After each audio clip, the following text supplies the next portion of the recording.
Welcome to the Health Headliner podcast by Tudu Digital. Our content is informational only and not medical advice. Please consult your provider. Now, let's dive into today's headlines. Welcome to the Deep Dive. We're your shortcut to getting truly informed. We sift through the latest science, the research papers, the data, and bring you what really matters. And today we're really getting into some quite profound medical science. We're focusing on a major discovery about a rare but, truly devastating congenital disorder that affects newborn babies. Yeah, our sources today are really top-notch. It's an international effort, right? University of Exeter Medical School, Université Libre de Bruxelles. That's right. And they've combined some incredible techniques, advanced DNA sequencing, sophisticated stem cell modeling, to find a new cause for a condition that was, frankly, a heartbreaking mystery for many families. Our mission today is to unpack the science behind microcephaly, epilepsy, and diabetes syndrome. People might hear it called MED. MEDS, yes. And before we even get to the new gene, let's just set the scene on how severe this is. The diabetes part, first we're talking neonatal diabetes. And that's a very specific definition. It means diabetes diagnosed before a baby is even 6 months old. Which immediately tells you something is different here, right? This isn't the diabetes most people think about. Absolutely not. Over 85% of these cases, these really early onset cases, they're not about autoimmunity or lifestyle factors. They stem from a single, often powerful genetic mutation. When you think about a diagnosis just days or weeks after birth, yeah, the genetic link is almost certain. It points right to it. But MEDS, it takes that already serious diagnosis and just, multiplies the severity. It's this triad of symptoms. It really is a devastating combination. You have the neonatal diabetes we just mentioned, then you have severe microcephaly. Meaning the baby's head is significantly smaller than average. It signals really profound issues with brain development, doesn't it? Profound developmental problems, yes. And the third part is epilepsy, seizures, often starting right from birth or very soon after. So it's a picture of really significant developmental failure across multiple systems. Exactly. And for researchers trying to understand MES, the focus has always been genetics. Before this new study we're discussing, the community knew about 2 genes linked to MEDs. Right. Those were IR3-IP1 and YIPF55, kind of complex names. They are, but the crucial thing, the real clue for scientists, was what these 2 genes do. Okay, so their function was the key. Precisely. They both create proteins that work in the exact same cellular process. It's like finding 2 different broken parts, but they both belong to the same machine. And that machine is? It's essentially the cell's internal shipping system. Specifically, moving materials, mostly proteins, from the endoplasmic reticulum, you can think of that as the cell's protein factory. Okay, the factory. To the Golgi apparatus, that's more like the packaging and shipping center. ER to Golgi, I've heard it called the early secretory pathway. That's the one, ER to Golgi trafficking. It's fundamental. Any protein the cell wants to send out or put on its surface, like proinsulin, the precursor to insulin has to go through this pathway. It's the main highway for cellular exports. So the idea already existed that MEDS was caused by some kind of traffic jam on this cellular highway. That was the prevailing theory, which made the goal of this new study very focused. They were looking for patients who had all the symptoms of MEDS, the diabetes, the microcephaly, the epilepsy. But crucially, they didn't have mutations in those 2 known genes. Exactly. They'd already been tested and ruled out for IR3-IP11 and YIPF555. So the team was hunting for a 3rd gene, a new way this cellular traffic jam could happen. Like finding another faulty traffic light causing gridlock on the same road network. A perfect analogy. And this really shows how genomics is pushing medicine forward, especially for these incredibly rare diseases where you need global collaboration just to find enough patients to study. Okay, so let's get into how they did it, the investigation.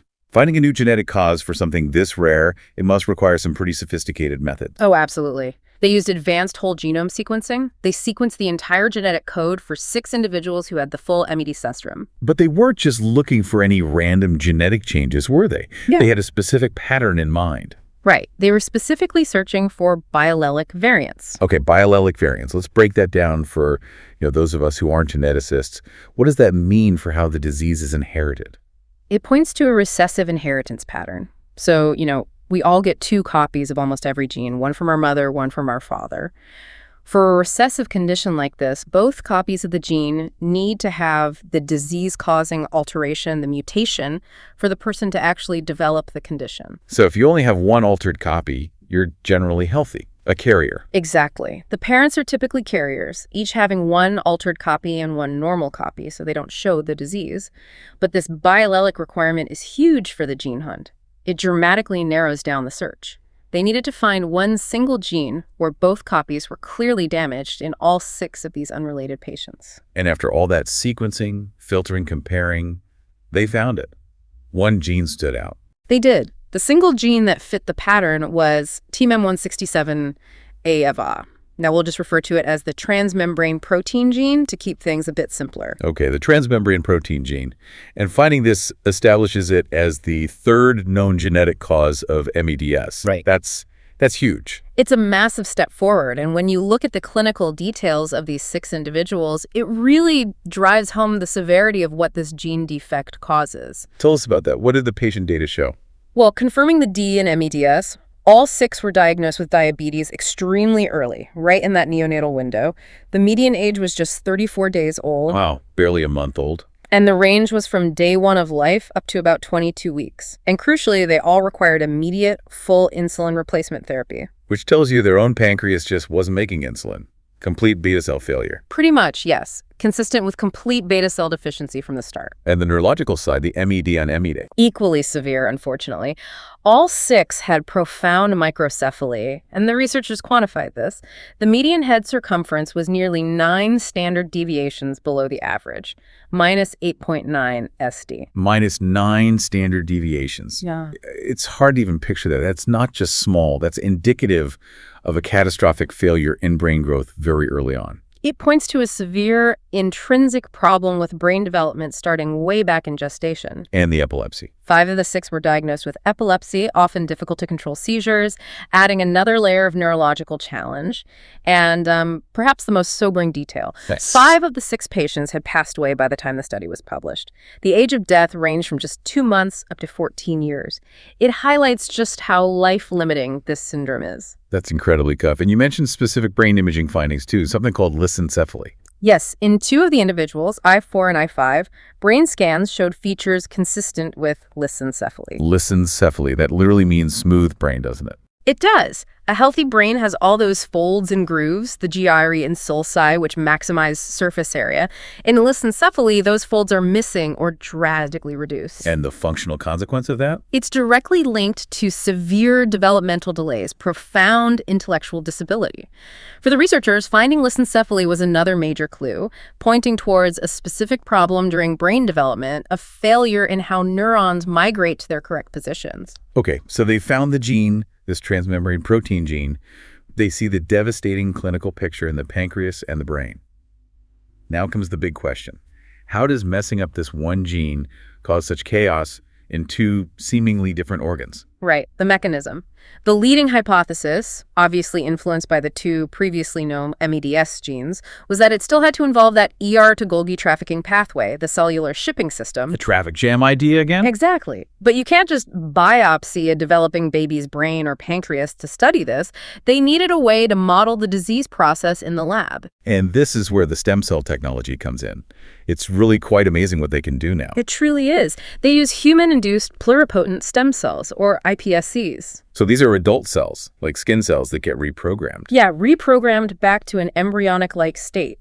From that state, you can then guide them or differentiate them into almost any cell type you want. In this case, crucially, they could make insulin-producing beta-like cells. Why was using iPSCs so vital here? Because the damage starts during development, likely very early. You can't access those cells in a fetus. But with iPSCs, they could take cells, use CRISPR gene editing, that molecular scissor tool. Right, CRISPR-Cas9. To precisely introduce one of the specific patient mutations, Purkinje 59 exclude, into otherwise healthy stem cells. Then they differentiated those edited cells into beta cells. They essentially created the patient's specific cellular defect in a dish. Wow, like having patient 0 cells on demand for study. Exactly. It allows you to watch the dysfunction unfold in a controlled way. So what did this model tell them about what this transmembrane protein gene normally does? Well, first, they confirmed it's highly active, highly expressed in the key tissues: the developing pancreas, the adult pancreas, and critically, the developing and adult brain. That fixed the clinical picture. And when it's mutated? When it carries the patient's mutation, the beta cells turn on stress signals. These are internal alarms indicating something is wrong with protein processing.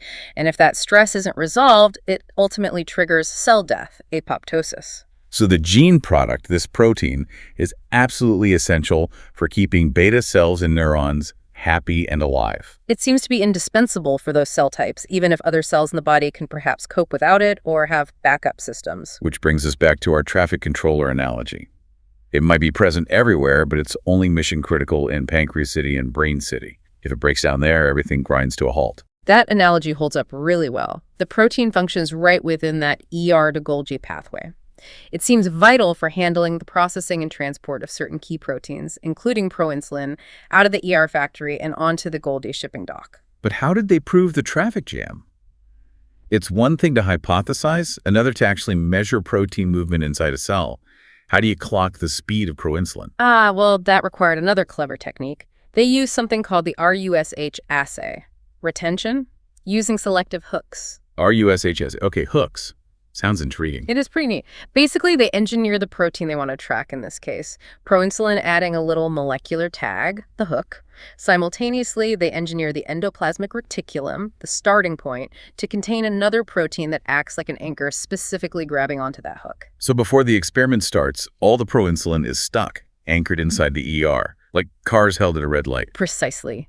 Then the researchers add a specific chemical, a release factor. This molecule instantly breaks the connection between the hook and the anchor. The light turns green. Exactly. All the tagged proinsulin is released at the same moment. And because it's also fluorescently tagged, they can then watch and measure how quickly it moves out of the ER and towards the Golgi over time. That's brilliant. It gives you precise timing, the kinetics of transport.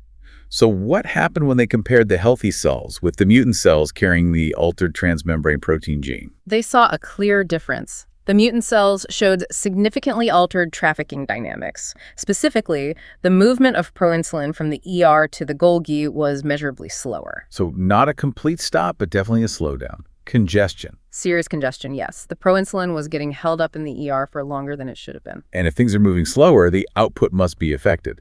Did they measure the actual insulin levels? They did, and the results were stark. Compared to the healthy control cells, the mutant beta cells had about half the amount of stored insulin. 50% less insulin. Yes. And maybe even more importantly, their ability to actually secrete insulin when stimulated by glucose was also significantly reduced.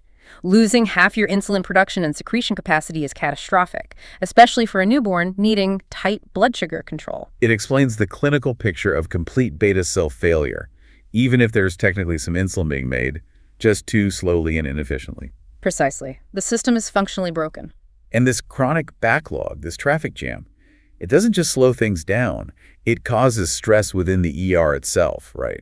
That's the other critical piece leading to cell death. When the ER gets overloaded with proteins that aren't moving out properly, it activates what's called the unfolded protein response, or UPR. That sounds like an alarm system. It is. Initially, the UPR tries to fix the problem, make more protein-folding helpers, slow down new protein production. But if the traffic jam, the stress, is chronic and can't be fixed, Then the cell gives up. then the UPR switches gears and initiates apoptosis-programmed cell death. And these mutant beta cells carrying the faulty transmembrane protein gene, they showed much stronger activation of these stress pathways. They were basically primed to die, especially when exposed to other common cellular stressors. Which brings us to that fascinating paradox. This gene, the transmembrane protein gene, it's expressed almost everywhere in the body, right? Yes, it seems to be pretty ubiquitous. So why does the defect only cause clinical problems, the MEDIS triad of the pancreas's beta cells and the brain's neurons? Why aren't liver cells or muscle cells affected? That really is the central question. And the leading idea, tying back to the other MEDS genes as well, is this concept of cargo specificity. Cargo specificity, meaning some cells rely on this pathway for very specific, essential deliveries that other cells don't need as much. Exactly. Think about it. Liver cells, muscle cells, they process lots of different proteins. Maybe they have alternative routes or backups for general transport. But the pancreatic beta cell has one massive job: make and secrete huge amounts of insulin, or rather proinsulin, which is a big, complex protein that needs careful folding and processing. So if this specific transmembrane protein is critical for efficiently handling that massive proinsulin workload, Then a defect in it creates an immediate bottleneck that cripples the beta cell's main function. Other cells might handle general freight, but the beta cell is trying to ship enormous volumes of one very specific, vital product. Any delay is disastrous. Okay, that makes sense for the pancreas. What about the brain? What's the specific cargo there that explains the microcephaly and the lissencephaly? Well, we know this transmembrane protein gene is highly active in neural progenitors, the stem cells that build the brain during those critical weeks of development when the brain's structure is being laid out. Oh. The theory is that the transport defect messes up the delivery of key molecules needed outside the cell, components of the extracellular matrix, or ECM. The ECM, that's like the scaffolding and communication network between cells. Exactly. And one absolutely critical ECM protein for brain development is called relin. Relin, what does relin do? Relin is like the master architect or traffic controller for the developing cortex. It sends signals that tell newly formed neurons where to migrate and where to stop, ensuring they line up correctly to form the distinct layers of the brain cortex.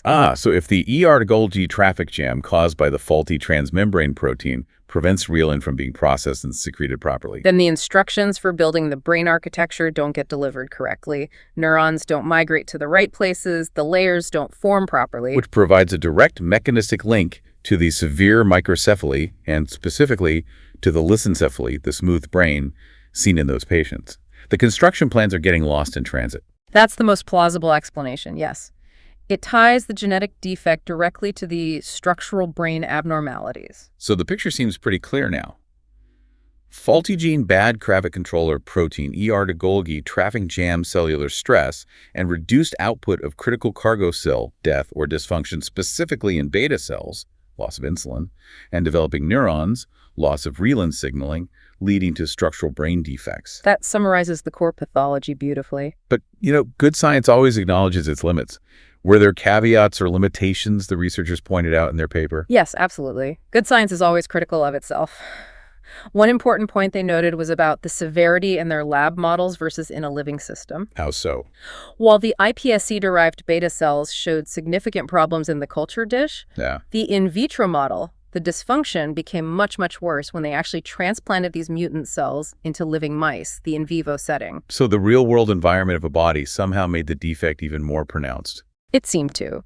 The complex milieu of hormones, nutrients, inflammatory signals in a living organism really acted as an additional stressor, revealing the full vulnerability of these cells in a way the controlled environment of the petri dish couldn't fully capture.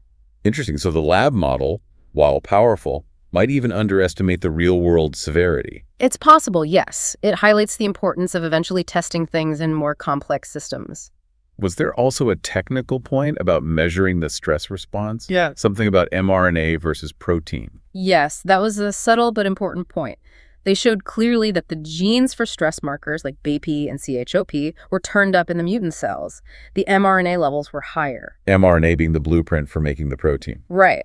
It shows the cell is trying to mount a stress response. However, they noted that confirming this increase at the actual protein level is ideally needed in future work. Why is that distinction so crucial, especially under stress? Because sometimes when a cell is under severe stress, the whole system of translating mRNA blueprints into functional proteins can get gummed up. So you might see the mRNA go up, but the actual amount of functional stress protein might not increase as much, or might even decrease due to degradation. Seeing the protein change confirms the response is actually happening effectively at the functional level. Okay, that makes sense. A necessary scientific caution. But despite these limitations, the fact they could model the disease and induce stress in the lab opened up a really exciting possibility: testing potential treatments. Exactly. This is where the research pivots towards potential therapies. If the core problem is this ER stress leading to cell death, can we use drugs to interfere with that stress signal and keep the cells alive longer? That's the hope. So what did they test? They tested 3 different compounds known to interact with these stress pathways. Okay, what were they? The first was a compound called Cesaredular. That stands for Integrated Stress Response Inhibitor. Sounds promisingly direct. It is. It's specifically designed to block part of that chronic stress signaling cascade that eventually tells the cell to undergo apoptosis. So it's like trying to mute the self-destruct alarm triggered by the traffic jam. And the other two? They tested imeglimin and Xendin, and Xendin $400. Imeglimin is interesting. It's thought to improve mitochondrial function, and it's actually approved for type 2 diabetes in some places. There's growing evidence linking mitochondrial health and ER stress. So looking at related cellular processes and exendin 4/3, that sounds familiar. It should. Exeter 3 is a GLP-1 receptor agonist. This class of drugs is very widely used to treat type 2 diabetes. They're known to help beta cells survive and function better. So testing an established diabetes drug on this rare genetic form makes a lot of sense. Potential repurposing. Precisely. It's a smart approach. And what were the results? Did these compounds help the struggling mutant beta cells? The results were genuinely encouraging. All three compounds, ISRIB, emeglumine, and exendin 4, provided significant protection. They helped both the normal and the mutant beta cells survive better when exposed to those chemical stressors that mimic the ER traffic jam. Can you give a specific example of that protection? Sure. With ISRIB, the stress inhibitor, they found it cut the levels of a key pro-death stress marker called CHOP by about half in the stressed mutant cells. Having the death signal. That's significant. It really is. It strongly suggests that targeting this integrated stress response pharmacologically could be a real strategy, not just for MEDs, but potentially for other forms of diabetes where ER stress and beta cell death play a role. Okay, let's pull back for the big picture. We have a new gene identified, we understand the mechanism, this cellular traffic jam, and we even have proof of concept in vitro that drugs can protect the cells. What does this mean right now for doctors, researchers, and families? Well, the key takeaway is the confirmation of the underlying mechanism. Finding this third gene, the transmembrane protein gene, and seeing it also disrupts ER to Golgi transport really cements this pathway as the fundamental problem in MEDs. It's the common link between the pancreatic failure and the neurological defects. And having that precise genetic diagnosis must be invaluable clinically. Absolutely critical. It allows for faster, definitive diagnosis, avoiding lengthy diagnostic odysseys. It informs clinical management. And importantly, it gives families accurate information about the genetic risks for future children. So the recommendation from the researchers is clear. Yes. They strongly recommend that this new gene, the transmembrane protein gene, QMEM 167A01, be added immediately to the standard genetic testing panels used for babies presenting with neonatal diabetes and congenital microcephaly. Makes perfect sense. Get the right diagnosis quickly.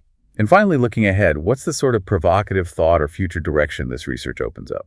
I think the most exciting aspect is the therapeutic potential. Right now, we don't really have treatments that modify the course of diabetes by targeting ER stress directly. Most treatments manage symptoms, like blood sugar. Right. But this study showed, at least in the lab dish, that existing drugs like exendin 43, the GLP-1 agonist, and novel compounds like isarbilurly can actually protect these genetically vulnerable beta cells from stress-induced death.